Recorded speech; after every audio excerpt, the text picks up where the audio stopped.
Hi guys, मैं engineer राजकुमार आप लोगों को इस YouTube चैनल पर बहुत बहुत स्वागत करता हूँ। यहाँ पर आपके लिए एनसीईआरटी मैथ का 3D जिसको बोलते हैं 3 डायमेंशनल जियोमेट्री का सॉल्यूशन दे रहा हूँ। तो इसके एक वीडियो पहले बन गया है 11.1 का, आज 11.2 का क्वेश्चन बता रहा हूँ और सॉल्यूशन कर रहा हूँ। तो इस वीडियो को लाइक शेयर कमेंट जरूर कीजिएगा, ठीक है ना। यहाँ पर क्लास 6 से 10 और 11-12 का स्पेशल मैथ, 6 से 10 में फिजिक्स केमिस्ट्री मैथ और 11-12 का स्पेशल मैथ दिया जाता है। अभी तत्काल में स्पेशल मैथ ही दिया जा रहा है, ठीक है ना। एनीवे सभी सीबीएसई और बीएसई भी, ठीक है। तो इसको वीडियो को ज्यादा से ज्यादा शेयर लाइक कमेंट जरूर कीजिए, ठीक है ना। और इस पर आईआईटी लेवल का जो भी क्वेश्चन रहेगा और थ्योरी सब दिया जाएगा आपके लिए, और जो भी क्वेश्चन बैंक में जो भी प्रॉब्लम रहेगा उसको सॉल्यूशन कराया जाएगा, आपको समझाया जाएगा, ठीक है ना। तो इसको वीडियो को जरूर लास्ट तक देखिएगा, ठीक है ना। देखिए क्वेश्चन कह रहा है कि आपके पास 3x और y z, मान लिया x1 y1 z1, मान लिया इसको मान लिया x2 y2 z2, फिर x3 y3 z3 यार मुटवाली परपेंडिकुलर होने के लिए यहाँ पर देखिए ये मुटवाली परपेंडिकुलर है, माने तीनों जो है 3 यानी 3 डायमेंशनल का 3 चीज है, तो यहाँ पर तीनों परपेंडिकुलर होगा। तो उसके लिए क्या कंडीशन है, तो two line are direction cosine, two line का अगर दो लाइन अगर ले लिया गया है L1 M1 L2 M2, anyway अगर दो लाइन है, मान लिया जाए इस टाइप से दो लाइन है, तो इसका डायरेक्शन कोसाइन इसका डायरेक्शन कोसाइन दोनों का, तो L1 मान लिया L1 M1 N1 मान लिया, L2 M2 N2 मान लिया, ठीक है ना।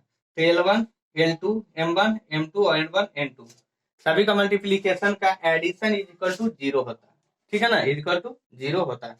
बस यही करना है, ठीक है ना। अब यही अगर 0 नहीं होगा तो परपेंडिकुलर नहीं होगा, अगर 0 होगा तो परपेंडिकुलर हो जाएगा। देखिए अगर हम ये दोनों में अगर लेके चलते हैं, ये दोनों में लेते हैं फर्स्ट और सेकंड में, उसके बाद थर्ड सेकंड और थर्ड में लेके चलेंगे, तो फर्स्ट सेकंड के लिए लेके चलते हैं, तो एनीवे 12/13 गुने माइनस 4/13 हो जाएगा। यहाँ दोनों हो गया, फिर इसको फिर प्लस कर दिया -3/13, फिर 12/13 कर दिया, फिर प्लस -4/13 गुने 3/13 कर दिया। तीनों को देखिए तो नीचे तो 13 है भाई, नीचे 13 गुने 13 हो जाएगा, ठीक है। यहाँ 12×4 = 48, फिर -12×3 = 36, फिर -4×3 = 12, ऑलरेडी कट के 0 आ रहा है, दैट इज परपेंडिकुलर हो जाएगा। तो वेरी सिंपल है, इस तरह से दोनों का मल्टीप्लीकेशन, इधर भी मल्टीप्लीकेशन कीजिएगा, इसका भी मल्टीप्लीकेशन और एडिशन कर देना है, मल्टीप्लीकेशन करके एडिशन कर देना है, देखना है कि 0 आ रहा है कि नहीं। 0 अगर आ गया तो ठीक है, परपेंडिकुलर होगा, और 0 नहीं आता है तो परपेंडिकुलर नहीं होगा। अब ये दोनों में देखिए, सेकंड और थर्ड में चलिए, सेकंड थर्ड के लिए चलते हैं, तो यानी 4/13 गुने 3/13 प्लस 12/13 गुने -4/13, फिर प्लस 3/13 गुने, यहाँ तो 0 आ जाएगा ना, ठीक है, और 3/13 गुने 12/13, इसको अब सोल्यूशन कीजिएगा तो लगभग ये भी 0 आ रहा है, ठीक है। 12×3 = 36, 4×3 = 12, 12×4 = 48, लगभग 0 आ रहा है, ठीक है ना। इस तरह से हमारा इस परपेंडिकुलर हो जाता है। आप थर्ड और फर्स्ट को भी लेकर देखिएगा, 12×3 = 36, 4×3 = 12, ठीक है ना, 4×3 = 12 प्लस में 36 से 12 कुछ हो जाएगा, और 12×4 = 48, भी 0 आ रहा है। यानी अगर हम फर्स्ट सेकंड के लिए लेके चलते हैं 12/13 गुने 13/13 3/13 प्लस -3/13 गुने -4/13, फिर प्लस -4/13 गुने 12/13, इस तरह से भी 0 आ रहा है। तो माने आप फर्स्ट सेकंड थर्ड या थर्ड वन, एनीवे इस टाइप से अगर आप मल्टीप्लीकेशन दो टर्म को लेके चलिएगा तो सभी में आपको 0 आ जाएगा। इस तरह से ये परपेंडिकुलर हो जाता है। आशा करता हूं कि आपको समझ में आ रहा होगा, ठीक है ना। नेक्स्ट क्वेश्चन की ओर चलते हैं, देख लीजिए। देखिए यहाँ पर क्या है कि आपके पास क्वेश्चन है कि ये 2 पॉइंट दिया है, मतलब कि एक लाइन का ही 2 पॉइंट है, यहाँ से एक लाइन बनेगा, यहाँ से भी एक लाइन बनेगा। ये दोनों लाइन आपस में यानी एक दूसरे पर टुगेदर परपेंडिकुलर होगा, जो शो करना है। इसके पहले भी बता दिए थे, अगर डायरेक्शन कोसाइन के हिसाब से चलिएगा तो भी कोई दिक्कत नहीं है, ना तो डायरेक्ट चलिए। क्या है, जब मान लिया जाए कोई आपके पास एक लाइन है, एक लाइन बनाने के लिए दो दो बिंदु होना चाहिए, 2 पॉइंट होना चाहिए। अब मान लिया जाए है 2 पॉइंट, देखिए 1 है, -1 है और 2 है, इस तरह से आपके पास है। फिर यहाँ 3 है, 4 है और माइनस है। ये दोनों मान लीजिए ए बी लिया, एक लाइन हो गया ए बी, तो ये भी पहले निकाल लीजिए, दोनों का डिफरेंस ले लो। तो ए बी के लिए अगर लेके चलेंगे, आराम से पहले डिफरेंस लेना है, दोनों का जो भी डिफरेंस का पॉइंट आएगा, फिर उसको मल्टीप्लीकेशन करके एडिशन करके 0 करके ले आना है, मतलब 0 आ जाएगा। तो दोनों का घटाइए भाई, 3 - 1 आ जाएगा तो कितना आ जाएगा बाबू, तो 2 आ जाएगा। फिर 4 - -1 तो हो जाएगा 5 आ जाएगा, यानी 5 आ जाएगा, और 2 और -2 तो हो जाएगा क्या, 4 आ जाएगा। इस तरह से आ गया, ए बी का 2 पॉइंट आ गया, मतलब 3 पॉइंट आ गया। अब चलिए मान लीजिए इस पॉइंट से अगर लेके चलते हैं, इस पॉइंट से, तो इसके लिए भी अगर मान लिया जाए ए बी सी या सी डी ले लो, चलो सी डी ले लो, सी डी ले लिया, और यहाँ से 0 3 2 0 3 2 ले लिया यहाँ से, और 3 5 6 ले लिया, सभी का डिफरेंस ले लो। सी डी के लिए ले लो यहाँ से सी डी के लिए डिफरेंस 3 - 0 3 आ जाएगा, फिर 5 - 3 2 आ जाएगा, और 6 - 2 4 आ जाएगा, 3 पॉइंट आ गया। अब कहता है कि दोनों परपेंडिकुलर कब होगा, दोनों परपेंडिकुलर कब होगा, जब इसका A1 मान लिया, इसको A1 मान लिया, इसको A2 मान लिया, या B1 सॉरी A1 B1, इसको मान लिया C1 मान लिया, इस टाइप से अगर हम मान सकते हैं इसको, कोई दिक्कत। A1 B1 C1 मान लिया, इसको भी मान लो A2 B2 C2 मान लिया। अब A1 A2 इसको देखना है कि A1 A2 का multiplication plus B1 B2 plus C1 C2 is equal to 0 आना चाहिए। अगर आ जाता है तो परपेंडिकुलर हो जाएगा, नहीं आएगा तो परपेंडिकुलर नहीं होगा। गुना कर दो भाई, 2 यानी 3 × 2 गुना कर दो, या 2 × 3 कर दो, फिर प्लस हो जाएगा क्या, 5 × 2 5 × 2। अब देखो माइनस में भी नहीं आ रहा है, तो देखो तो सही है ना, देख लेते हैं, कोई दिक्कत नहीं है। 5 × 2 आ रहा है, 5 × 2 आ रहा है, और 4 × 4 आ रहा है, 4 × 4 आ रहा है। कहीं घटाने में दिक्कत हो रहा होगा, देख लीजिए फिर से। हाँ 4 × 4 देख लेते हैं चेक करके। 3 - 2 अगर हम 3 - 2 करते हैं, ओ सॉरी 3 - 1 ठीक है, और 4 - -1 ठीक है, और ओ सॉरी -2 और -2, यहाँ देखो -2 -4 आएगा ना, -2 देखिए सब हो जाता है, सॉरी। चलिए यहाँ पर -4 आ गया, -4 आ गया, तो लगभग ठीक है, 0 आ रहा है। देखिए यहाँ पर 6 आ रहा है और 10 आ रहा है और -16 आ रहा है, काट के तो 0 आ जाएगा। इस तरह से डाइट इज परपेंडिकुलर। तो वेरी सिंपल है, आप इसको बना सकते हो, ठीक है ना। अरे लाइन है, 2 लाइन आपके पास दिया रहेगा, 2 लाइन दिया रहेगा, दोनों को परपेंडिकुलर करना है, तो दोनों को पहले डिफरेंस ले लिया जाए, ताकि डायरेक्शन कोसाइन टाइप के ऐसा बन जाएगा, ठीक है ना, माने उसका एक स्पेशल पॉइंट मिल जाएगा, और उस पॉइंट को फिर से अगले पॉइंट के कोरिलेट कर लेना है। बस एक फॉर्मूला लगा देना है, A1 A2 उसमें रहेगा, अगर डायरेक्शन कोसाइन दिया रहेगा तो L1 L2 M1 M2 और N1 N2 कर लेना है। अगर नहीं पूछ रहा तो आप अपने हिसाब से A1 A2 B1 B2 C1 C2 बस मल्टीप्लीकेशन एडिशन करके 0 देख लेना है कि 0 आता है कि नहीं, ठीक है ना। इस तरह से आपका क्वेश्चन बन जाता है।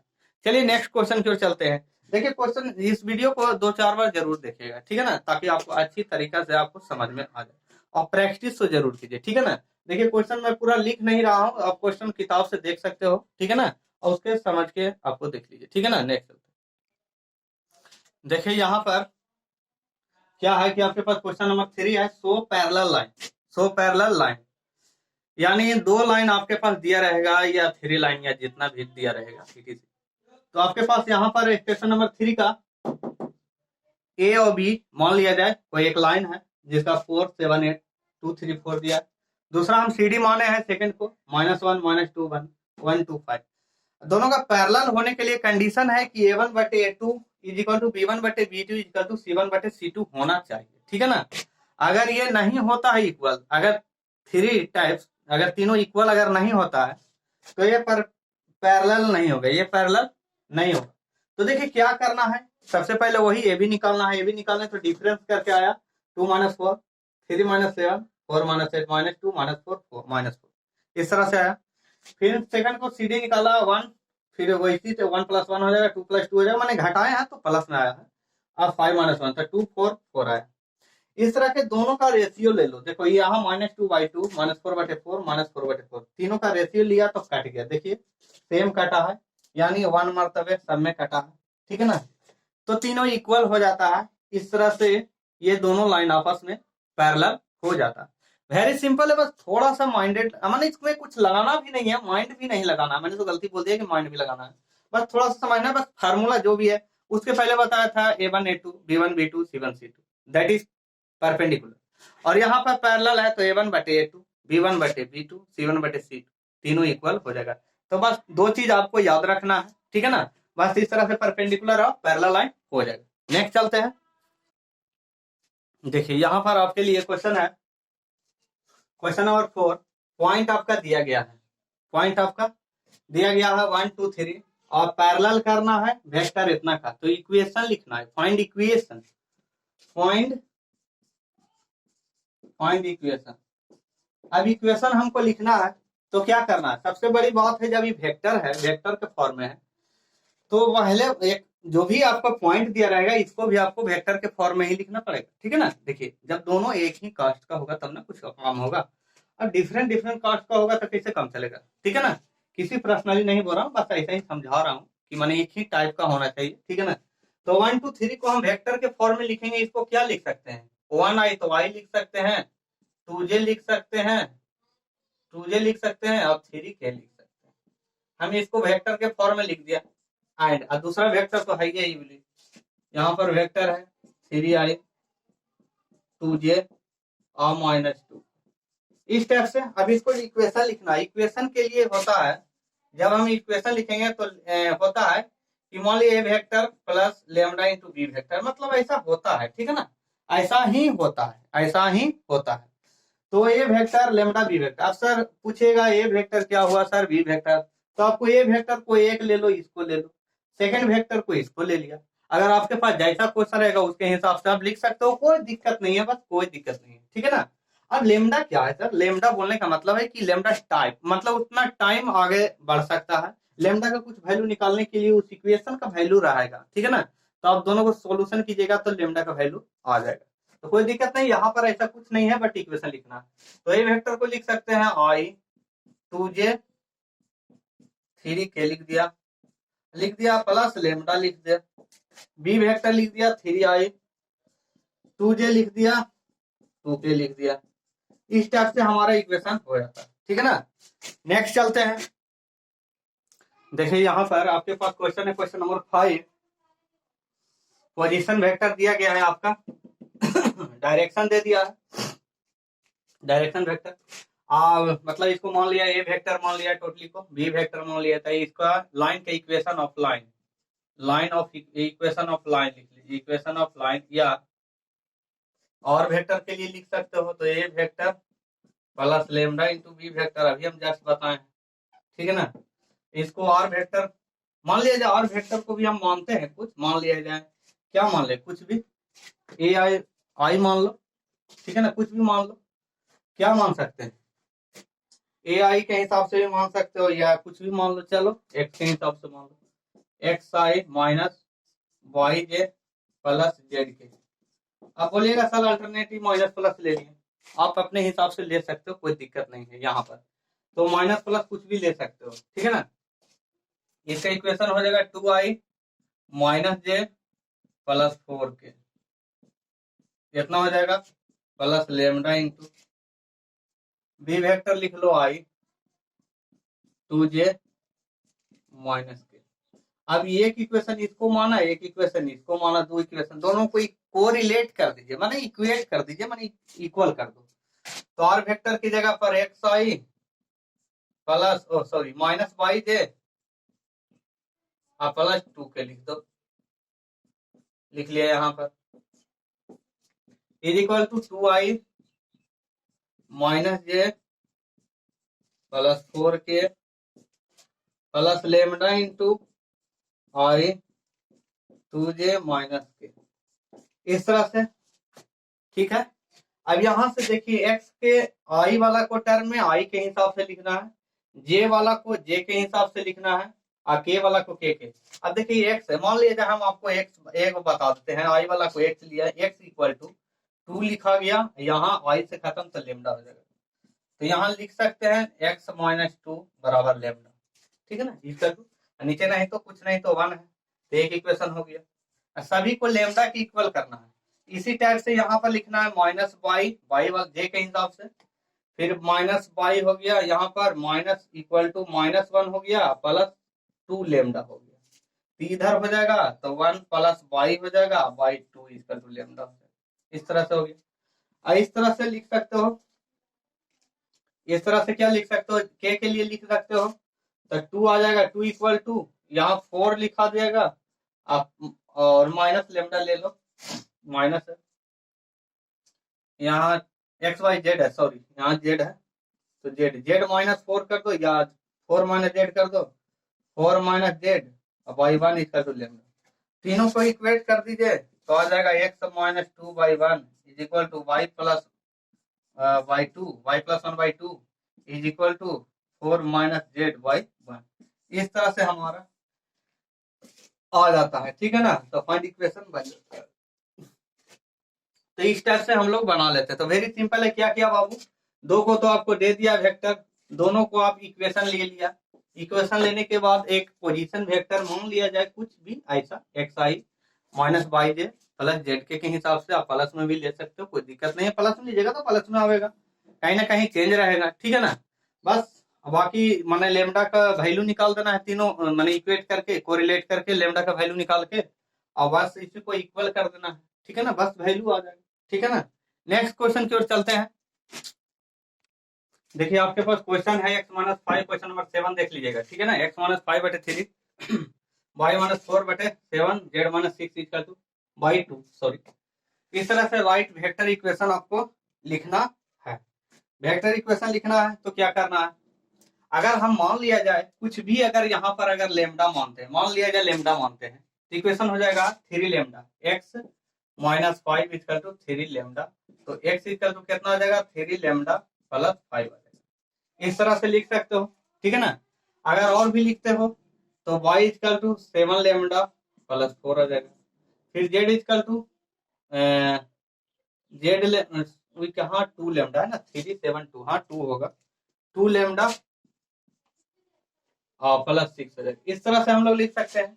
तो वेक्टर अगर हम लिखना चाहेंगे तो इस तरह से आर वेक्टर इक्वल टू क्या होता है, A vector plus lambda into B vector, सभी को जोड़ दो, आर वेक्टर क्या है एक्स आई वाई जे और जेड के। इस तरह से हम लोग लिखते हैं, बस ना भी लिखेंगे कोई दिक्कत नहीं है।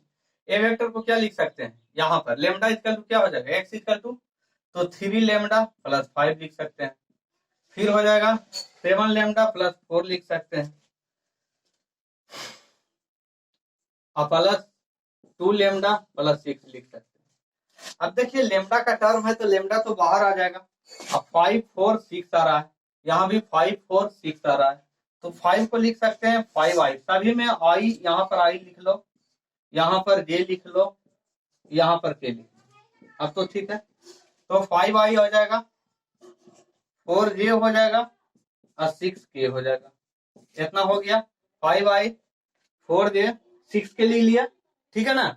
अब यहाँ से अब लेमडा का टर्म, तो लेमडा सबको बाहर कर दो, लेमडा बाहर करिएगा तो बचेगा 3 आई बचेगा, फिर यहाँ से बचेगा इसमें 7 जे हो जाएगा, 7 जे हो जाएगा, इसमें देखिएगा 2 के आ जाएगा, 2 के आ जाएगा।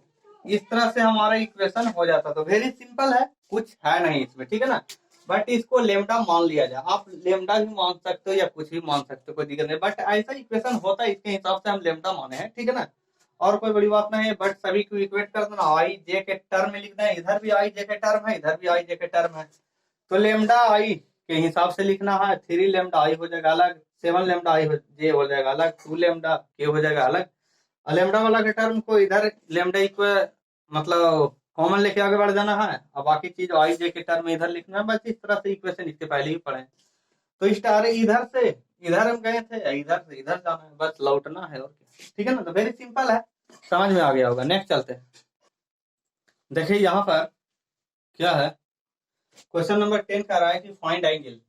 आपके पास दो डायरेक्शन वेक्टर दिया गया है, दो डायरेक्शन वेक्टर दिया गया R vector 2i minus 5j plus K plus lambda 3i minus 2j plus 6k, ठीक है ना। और अगला है मान लीजिए R1 R2, मान लीजिए R1 R2 मान लो, चलो ये R1 R2 मान लिया, अच्छा रहेगा, आपको समझ में आएगा। तो 7i minus 6k plus mean into i 2j plus 2k, book में देख लीजिएगा।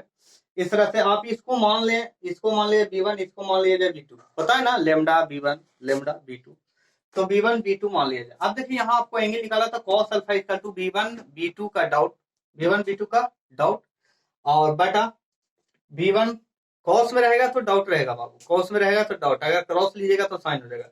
लेकिन यहाँ cos ले लो, आपको आसान होगा। देखिए जो भी जैसे भी कीजिए कोई दिक्कत नहीं है, आंसर उतने आएगा।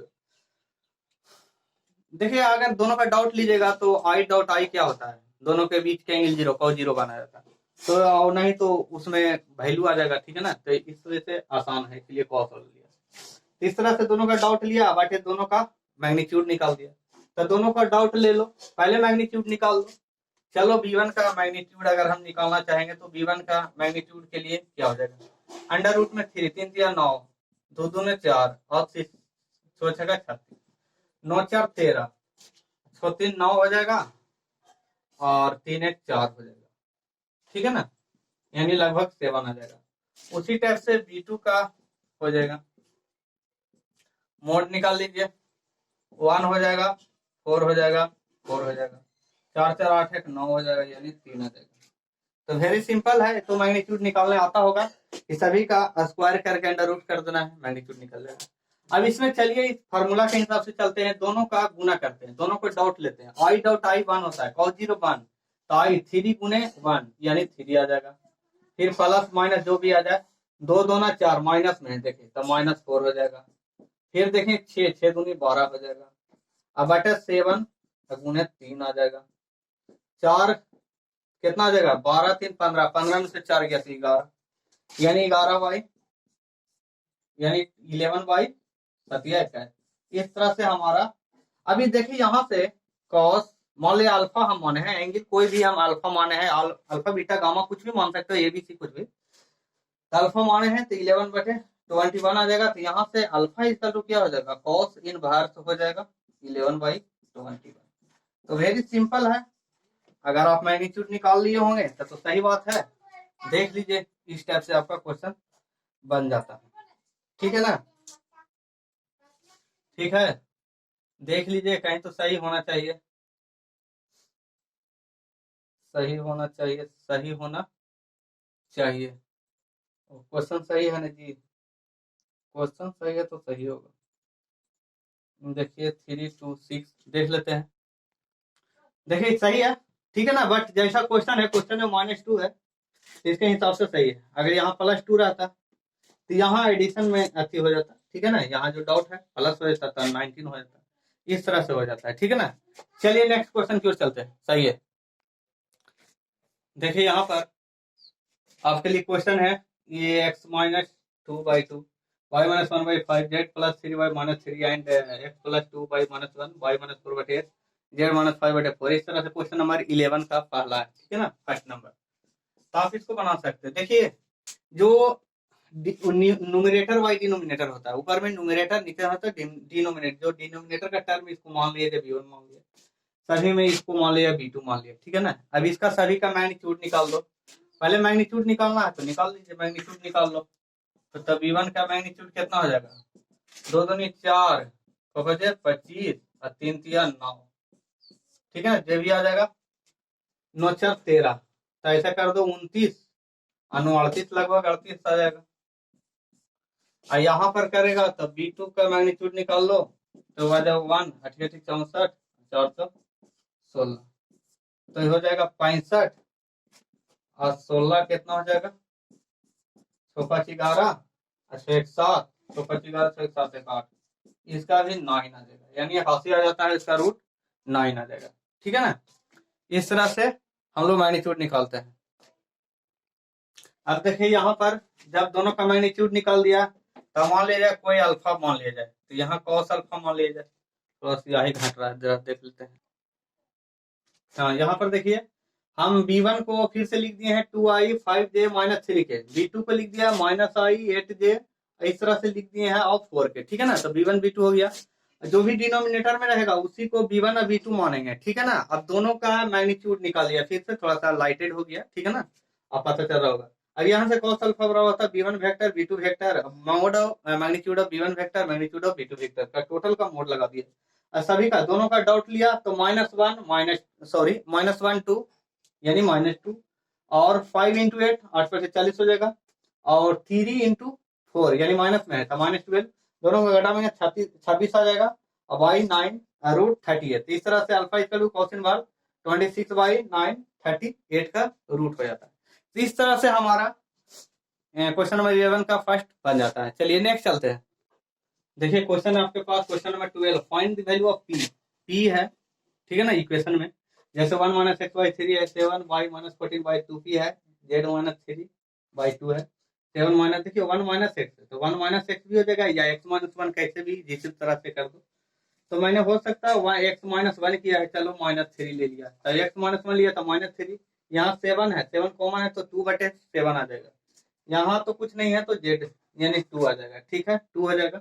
यहाँ भी यही बात है, 7 नीचे आ जाएगा तो पलट दिए तो माइनस में हो जाएगा, फिर इसको 1 है 5 है, ठीक है ना। और दोनों का मल्टीप्लीकेशन जैसे A1 A2 B1 B2 C1 C2 करते थे ना, बस वैसा ही करना है। गुना कर दो -3 गुने -3 p/7 कर दिया जाए, दोनों का गुना कर दो इस टाइप से, ठीक है ना। प्लस ले लो 2p/7 गुने 1 कर दिया जाए, फिर 2 प्लस में 2 गुने 5 कर दिया जाए बराबर 0 कर दो। यहाँ से कुछ p का मान निकल जाएगा, अब सॉल्यूशन कीजिएगा तो p का मान निकल जाएगा, ठीक है ना। तो p का मान देख लीजिए कितना आता है, p का मान 70/11 आ जाता है, तो आप कर लीजिएगा, ठीक है ना। तो वेरी सिंपल है, कुछ है नहीं बस। देखिए कोई जरूरी नहीं है कि हमने x - 1 भी किया या 1 - x, 1 - x के हिसाब से भी लीजिएगा तो यहाँ पर दोनों तो ऑलरेडी प्लस हो जाएगा, तो ऐसे ही -1 प्लस ही होता है और ऐसे भी ऑलरेडी प्लस ही रहता है, तो कोई दिक्कत नहीं था, बस सेम टू डू आंसर ऐसा ही आता है, ठीक है ना। देखते हैं नेक्स्ट क्वेश्चन कौन है। देखिए यहाँ पर आपके पास क्वेश्चन है, क्वेश्चन नंबर 16, R1 दे दिया, मान लिया R1 मान लिया है, i2j + 3 के लेमडा i - 3j + 2 के, इस टाइप से लिख दिया है। सेकंड इक्वेशन इस टाइप से है, ठीक है ना, ठीक है। तो आगे देखते हैं कि R2 इतना हो गया, ठीक है। अब देखिए इसमें शॉर्टेज डिस्टेंस खोजता है, शॉर्टेज डिस्टेंस तो डी है, तो शॉर्टेज डिस्टेंस के लिए B1 vector cross B2 vector dot A2 vector -A1 vector बटा में B1 vector cross B2 vector लिख सकते हैं, ठीक ना। यहाँ पर B2 वेक्टर हो जाएगा, उसका मोड निकाल लेना है, ठीक है ना, मोड निकालना है। तो क्या करना है, अब यहाँ पर मान ली इसको मान लिया A1 तो ये हो जाएगा B1, इतना मान लिया A2, इसको मान लो B2, तो सभी को दोनों का दो क्रॉस है, ठीक है ना। अब दोनों का क्रॉस है तो क्रॉस में क्या होता है, i dot i 0 cos 0 1 cos sorry माने क्रॉस में ना साइन 0 होता है ना, साइन 0 0 हो जाता है, ठीक है ना। तो देखना है कि डॉट वाला क्या करता है आगे जे, ठीक है ना। तो पहले दोनों का क्रॉस निकालने के लिए दोनों का डिटर्मिनेंट का फॉर्म निकाल लो, तो B1 क्रॉस B2 कर लीजिए इज इक्वल टू क्या करना है, आई जे के लिख लो, आई जे के लिख लो, हो जाएगा 1 हो जाएगा, कौन वाला लिखना है B1 है ना, B1 तो 1 -3 हो जाएगा, 2 हो जाएगा, ले लो 2 3 2 3 1 हो जाएगा, इसका इतना का निकाल दो। यहाँ से कुछ इक्वेशन आ जाएगा, दोनों का इक्वेशन हो जाएगा, तो -9i हो जाएगा +3j हो जाएगा और +9 किया जाएगा। आप इतना कर सकते हो, देखिए कैसे हुआ, आई लिया, यहाँ पर आई लिया तो -3 गुने 1 -3 और यहाँ 3 गुने 6 तो 6 माइनस में आ जाएगा तो -9 आ जाएगा, ये अल्टरनेट माइनस प्लस हो जाएगा, तो इस तरह से आप डिटर्मिनेंट जानते होंगे। चलिए ठीक है, इतना आ गया। अब आना है ये दोनों का, अभी इतना हो गया ना, अभी इसका देखिए यहाँ पर मैग्नीट्यूड कर रहा था, इसका मैग्नीट्यूड हम निकालेंगे। आगे हम बढ़ते हैं, इसका मैग्नीट्यूड के हम अगर बात करते हैं तो मैग्नीट्यूड का बात करते हैं तो इस तरह से देखिए मैग्नीट्यूड निकालने के लिए इसका 9 है 9 81 हो जाएगा, 3 तिया 9 हो जाएगा, फिर 81 हो जाएगा। आप इसका रूट निकाल दीजिए, रूट निकालिएगा तब कितना आ जाएगा, देख लीजिए कितना आएगा जो, यानी 3√19 आ जाएगा, माने आप निकाल लीजिएगा, ठीक है ना। तो दो चीज आपको पता चल गया, दोनों का क्रॉस निकल गया और इसका मैग्नीट्यूड भी निकल गया। अब ये दोनों का डिफरेंस ले लो, ठीक है ना। तो अभी अब चलते हैं दोनों के डिफरेंस के लिए हम आगे बढ़ते हैं, ठीक है ना। चलिए तो इसको सॉल्व करना पड़ेगा। चलिए देखिए अब डिफरेंस के लिए लेके चलते हैं, A2 - A1 लेना है डिफरेंस। देखिए वीडियो को पॉज करके रोक के देख के समझ लीजिए, क्योंकि बोर्ड में जितना अटेगा उसी के हिसाब से नहीं चलेंगे, है ना। देखिए इसके पहले क्या किए थे, उतना निकाल लिए थे, मोड वाला टर्म निकाल दिए थे, क्रॉस भी निकाल लिए थे। अब यहाँ बच रहा था A2 - A1 निकालना था। तो A2 - A1 क्या किया, इस ये हो गया A1 हो गया, ये हो गया A2, ये दोनों का डिफरेंस कर दो। डिफरेंस किया तो 4 - 1 3 बचा, 5 - 2 3 बचा, 6 - 3 6 बचा। तो इस तरह से हमारा आ जाता है, इस तरह से A2 - A1 आ गया। अब A2 - A1 आ गया तो यहाँ B1 क्रॉस B2 का जो भी वेक्टर डॉट A2 - A1 दोनों का डॉट ले लिया। दोनों का डॉट लेने के बाद यहाँ डॉट लिया। अब ये डॉट में तो I डॉट I 1 होता है ना, I डॉट I 1 होता है। तो यहाँ -9 तिया 27 आ जाएगा और 3 तिया 9 आ जाएगा, फिर 9 तिया 27 आ जाएगा। तो लगभग यहाँ से 9 आ रहा है, देख लीजिए यहाँ पर, हाँ कटिंग करके 9 आ रहा है। इस तरह से आपका इतना टर्म निकल गया। अब यहाँ से हमको cos अल्फा निकालना है, पुट कर दो ऊपर में डॉट, जो डॉट वाला टर्म था 9 बच गया। मैंने इसके पहले जो भी फॉर्मूला लिखे थे उसमें ऊपर वाला माने ऊपर जो न्यूमरेटर टर्म था तो इतना था, ठीक है ना। और नीचे वाला टर्म में इतना का मैग्नीट्यूड था। तो मैग्नीट्यूड कितना आ रहा था, जाके आपका आ रहा था 3√19 आ रहा था, 3√19 आ रहा था। तो 3 से तो 3 मरतबे कट गया, तो बच गया 3/√19। इस तरह से हमारा आ जाता है, आंसर आ जाता है। तो cos अल्फा का मान आ जाता है। तो वेरी सिंपल था, कुछ नहीं था, जितना टर्म दिया है उसी के हिसाब से। हमारे पास था B1 क्रॉस B2 का वेक्टर, तो क्रॉस प्रोडक्ट निकाल दिया, ठीक है ना। यहाँ पर फिर दोनों का डिफरेंस A2 - A1 दिया, दोनों इतना निकाल के फिर डॉट प्रोडक्ट कर दिया, डॉट कर दिया, सॉरी डॉट कर दिया। डॉट करने के बाद इतना आया। अब इसका है जो कि इसी का मोड निकालना, मोड निकालिए तो 319 आ गया, 3√19। अब यहाँ से पुट कर दिया, बस टोटली आंसर आ गया। इस तरह से आशा करता हूँ कि यह वीडियो आपको अच्छा लगा होगा और इस वीडियो को 2-4 बार जरूर देखिएगा, जिससे कि आपको ज्यादा से ज्यादा समझ में आ जाएगा। तो इस वीडियो को शेयर, लाइक, कमेंट जरूर कीजिएगा, दोस्त को ज्यादा से ज्यादा शेयर कीजिए ताकि वो भी आपके साथ मिलजुल कर पढ़े और इस तरह से इस वीडियो को लाइक मिलता रहे और वीडियो प्रचलित हो जाए, ठीक है ना। थैंक यू, जय हिंद, जय भारत।